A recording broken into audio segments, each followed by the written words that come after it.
के बेमतलब ताने। अरे सास हो और ताने ना दे, ऐसा कहाँ हो सकता है। लेकिन क्या हो जब सास जरूरत से ज्यादा ही ताने देने लगे तो। सुन बहू, आज घर में कुछ खास मेहमान आने वाले हैं, तो लंच पर ये सब बना देना। ये पकड़ लिस्ट, और कुछ भी कम ज्यादा नहीं होना चाहिए। वैसे तेरे बारे में जानती हूँ मैं, मेरे टाइम पर तो हमें बताने वाला भी कोई नहीं था। माँ जी कितने लोग आ रहे हैं ये तो लिखा नहीं है। खाना बच जाए तो दिक्कत, कम पड़ जाए तब तो दिक्कत ही दिक्कत है ना। क्यों? अरे सवाल पर सवाल ही करती रहती है, ये ठीक नहीं है। मेरे टाइम पे तो मजाल है कि हमारे मुंह से चू भी निकले। वो क्या है ना माँ जी, मैं खाना उसी हिसाब से बनाने का सोच रही हूँ।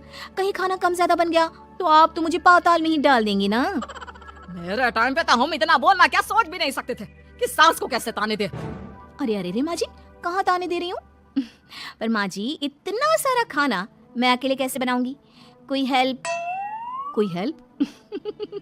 इतनी बड़ी बात बोल गई बहू, कोई हेल्प ना जी ना। वो भी सास, सास तो सिर्फ ताने देती है, ताने। हेल्प? हमारे टाइम में सास को ये शब्द बोल दो तो भूचाल आ जाता था। बाकी मैं तो अपने सास की लाडली बन गई थी, पर तू तो बहू की बहू ही रहेगी। क्यों नहीं बना पाएगी? अरे अभी तो बनाना शुरू किया नहीं और पहले ही सोच लिया नहीं बना पाऊंगी। आजकल की तुम जैसी बहुओं के ये बहाने होते हैं कि कैसे नहीं बन पाएगा। अरे मैंने भी अपने टाइम पे बनाया था, अरे बल्कि इससे भी ज्यादा खाना बनाया था, तो तुझसे क्यों नहीं होगा? हैं? सब होगा, जा। माँ जी मैं बना तो लूंगी, मैं बस इतना बोल रही हूँ कि अगर आप थोड़ी मेरी मदद कर देती तो। अरे अरे अरे, शर्म नहीं आती तुम्हें अपनी सास से मदद मांगते हुए? हमने अपने टाइम पर कभी अपनी सास से ऐसा नहीं बोला। सच में आजकल की लड़कियां तो बहुत ही छुई मुई सी होती हैं, जरा सा काम देखा नहीं कि बस पहले मदद मांगने दौड़ने लगती है। अरे अब ये सब बहाने नहीं चलेंगे। हाँ, जा जाकर खाना बना। हमारे टाइम पर हम ये करते थे, हमारे टाइम पर हम वो करते थे। हाय रे ताने। फिर शाम को, अरे बहू कहाँ चले गए? मुझे ये सामान पकड़ा जरा। हमारे टाइम पर मजाल है कि हम सास के साथ खड़े ना हो। हाय रे क्या करूं, बस कोमल तैयार हो जा ताने खाने के लिए। काश इस औरत के समय में मैं होती तो देखती ये क्या क्या करती थी अपने टाइम पर।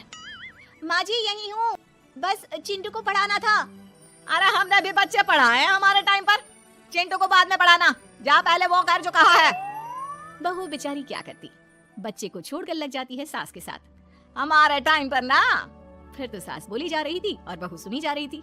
अगले रोज, क्या हो गया चिंटू, क्यों रो रहा है? माँ कल कितना कहा था आपसे कि पढ़ा दो, लेकिन आपको तो मेरी पढ़ाई की कोई वैल्यू ही नहीं है। देखिए कितने कम नंबर आए। अरे कोई बात नहीं बेटा, फेल तो नहीं है ना। वाह बहू वाह, मेरे टाइम पर तो हमारे बच्चे के कम नंबर फेल ही कहलाते थे। ना पढ़ाती हो ना घर का काम करती हो। हमारे टाइम पर तो। सास की इस बात पर इस बार बहू का पारा हाई हो जाता है। वो सोच लेती है कि अब तो वो पति से बात करके ही रहेगी। अगले दिन, माँ जी सारी सफाई हो गई, मेरी कमर टूट रही है, मैं जरा सोने जा रही हूँ। सोना? अरे हमारे टाइम पर तो हम ये जानते भी नहीं थे कि आराम क्या होता है। पागल हो गई है क्या? रुक अभी, देख उस कोने में देख, मुझे कितनी धूल दिख रही है। और वो बिस्तर के नीचे तो देख कितना काला पड़ा है। और पर्दों के पीछे खिड़की पर देख जाले लगे हुए हैं, वो कौन साफ करेगा? ऐसी सफाई होती है क्या? जा फिर से कर। मैं तो घर में एक दिन का गंदगी नहीं आने देती थी, लेकिन जब से तू आई है घर की हालत ही खस्ता कर दी है। अरे माँ तो तू कहाँ गई? तू भी तो यही है। वैसे माँ मैंने कभी तुझे सफाई करते नहीं देखा। जब से ये आई है न जाने आप में कौन सा सफाई का कीड़ा चला गया है। हाय रे, हमारे टाइम पर तो पति कभी बीवी की तरफ से बोल दे तो समझो घर का बंटवारा, और यह घर तो मेरे ही नाम से है। तो बेटा निकल ले बीवी को लेकर। हमारे टाइम पर तो। अरे कैसी बात कर रही हो माँ, मैं तो बस मजाक कर रहा था। इतनी कम सैलरी में मैं कहाँ अलग रह सकता हूँ? माँ जी प्लीज, मैंने अभी पूरा घर साफ किया है और इन जालों को झाड़ूंगी तो फिर से पूरी गंदगी हो जाएगी। फिर से सारे घर के झाड़ू ना माँ जी ना। हमारे टाइम पर तो मैं दिन में 10 बार झाड़ू लगाती थी। हमने नहीं किया है क्या? मायके से कोई तो संस्कार लेकर आई होगी ना तू बहू, क्या कुछ भी नहीं? तभी पति आ जाता है। बहू पति की तरफ देखती है कि शायद वो उसे उसकी माँ के प्रकोप से बचा सके, लेकिन नहीं, उल्टा उस दिन की माँ की डांट की बात से तो पति के तेवर ही बदल जाते हैं। देखो माँ जो करती है करती रहो, माँ बड़ी है, जो कहती है सही तो कहती है। बस पति का ये कहना और बहू का पारा 7वें आसमान में। एक इनके भरोसे मैं सब सह रही थी, लेकिन आज तो इन्होंने मेरा ही साथ छोड़ दिया माँ के लिए। अब तो इन लोगों को सबक सिखाना ही होगा। फिर एक दिन, बहू ये कौन है और तुम्हारे साथ क्या कर रहा है? और ये हाथ, अरे हाथ छोड़ मेरी बहू का। कौन हो तुम? माँ जी वो कोई नहीं माँ जी, माफ कर दीजिए। बहू घबराने का नाटक करती है। क्यों डर रही हो तुम? मैं हूं ना तुम्हारे साथ। आंटी जी, मैं इसका बॉयफ्रेंड हूँ और मैं इससे मिलने आया हूँ। कोई समस्या? बोलिए। बोलेंगी क्या? यही कि इनके टाइम पर तो इन्होंने न जाने कितने ही बॉयफ्रेंड बना बनाकर छोड़ दिए हैं। क्यों माँ जी, यही कहने जा रही थी ना आप? अब क्या था, सास की बोलती बंद। कैसे कहे कि उनके टाइम पर बहू ये सब ठीक नहीं है। मेरे टाइम पर। हाँ हाँ आंटी जी, क्या आपके टाइम पर क्या? जरा हमें भी बताइए ना। अरे हमारे टाइम पर बॉयफ्रेंड कुछ नहीं होता था। सास की आंखों की शर्म होती थी। अरे पति के अलावा किसी और से बात भी नहीं करते थे हम लोग। ये क्या चल रहा है बहू? चल क्या रहा है आंटी? ये तो परेशान है आपके घर में आकर। आप हर बात पर इसे सुनाती रहती हैं, ताने माने। अब इससे बर्दाश्त नहीं होते तो मैंने सोचा क्यों ना मैं इसे अपने ही घर ले जाऊं, कम से कम आराम से तो रहेगी। अरे हमारे वक्त में तो ऐसा नहीं होता था कि सास के ताने बर्दाश्त नहीं तो किसी और के साथ चली जाओ। अब नहीं होता तो नहीं होता माँ जी। मैं भी तो कल को अपनी बहू को कुछ अपने वक्त की सुनाऊंगी ना कि सास के ताने समझ में नहीं आ रहे थे अपने वक्त में, तो मैं अपने बॉयफ्रेंड के साथ चली गई।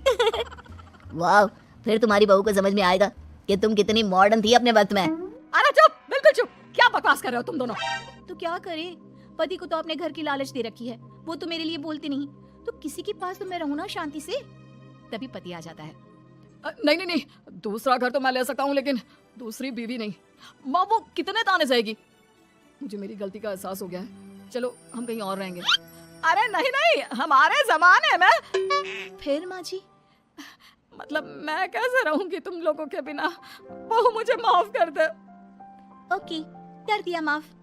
अच्छा ये तो बताओ कि ये लड़का कौन है? मैं इसकी मौसी का बेटा हूँ, मिलने आया था। अच्छा दीदी, बाय। समधी की शादी। इस कहानी की हीरोइन गंगा है, जो अपनी समधन की मौत के बाद अपने समधी के अकेलेपन को समझते हुए समधी की दूसरी शादी करवाती है। लेकिन उसकी बहू इस बात से बिल्कुल खुश नहीं होती। मुझे लगता है आपको शादी कर ही लेनी चाहिए। आपकी इस उम्र में ख्याल रखने वाला भी तो कोई होना चाहिए ना। वैसे भी आपकी इकलौती बेटी थी, वो भी हम ले गए। अरे इस उम्र में शादी, लोग क्या सोचेंगे और कैसे कैसी बातें बनाएंगे कि जिस उम्र में इसे अपने पोते पोते को गोद में खिलाना चाहिए उस उम्र में ये शादी कर रहा है। ऊपर से नव्या क्या सोचेगी मेरे बारे में कि माँ को गए हुए 1 साल भी नहीं हुआ और पापा ने दूसरी शादी कर ली। मुझे नहीं लगता इस शादी से नव्या को कोई परेशानी होगी।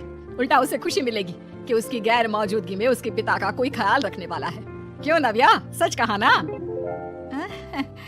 हाँ मम्मी जी, आप सही बोल रही हैं। ये बोलकर वो अंदर चली जाती है।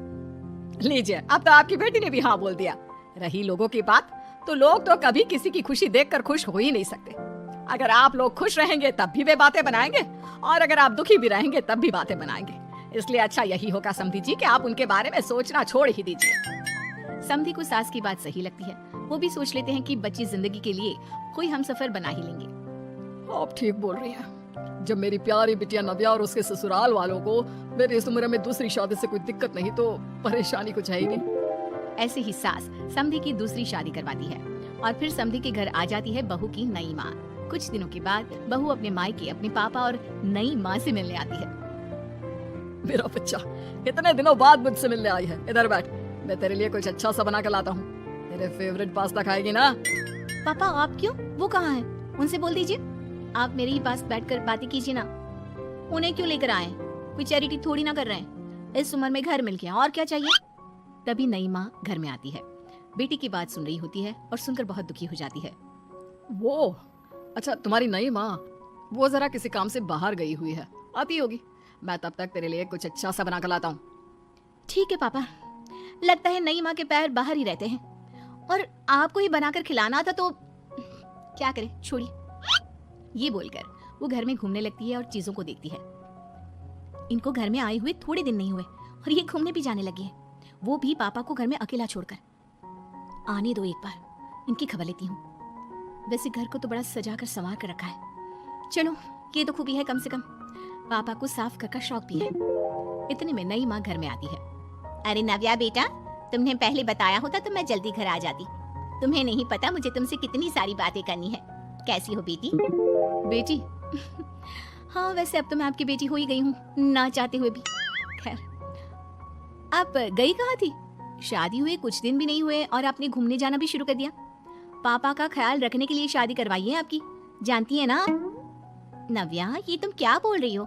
मैं कहीं घूमने नहीं बल्कि एक दोस्त से मिलने गई थी। उसकी तबीयत थोड़ी ठीक नहीं, इसलिए वो क्या है ना, शादी के चलते उससे मिलना नहीं हो पाया तो आज चली गई। अच्छा, वो भी पापा को यूं घर पे अकेला छोड़कर? आपके लिए आपका ये परिवार ज्यादा जरूरी है या आपकी दोस्त? देखिए ये ठीक नहीं है।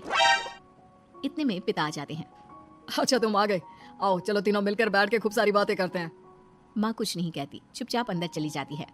ऐसे ही बहू जब भी अपने मायके आती अपनी नई माँ से ऐसे ही बात करती। नई माँ बहू के इस बर्ताव से परेशान होकर उसकी सास को बताती है। देखिए माना, वो बेटी है लेकिन मैंने भी शादी की है।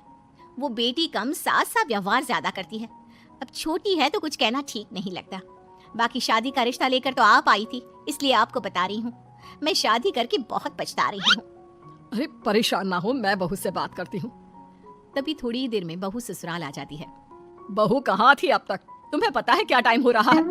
अब माँ जी, मैं अपनी एक सहेली से मिलने गई थी और माँ जी अभी तो 7 बज रहे हैं। अरे इतना लेट कोई घर आने का टाइम है? आज के बाद 6 बजे के बाद तुम घर आई तो तुम्हें घर में एंट्री नहीं मिलेगी। सास बहू के साथ बिल्कुल वैसा ही व्यवहार करती है जैसा वो अपनी नई माँ के साथ कर रही होती है। न जाने माँ जी को क्या हो गया है। मैं कितनी खुश थी कि मायके जैसा ससुराल मिला है। सासू माँ इतनी अच्छी थी। फिर अगले रोज, बहू मेरे बेटे को पौष्टिक खाना दिया कर।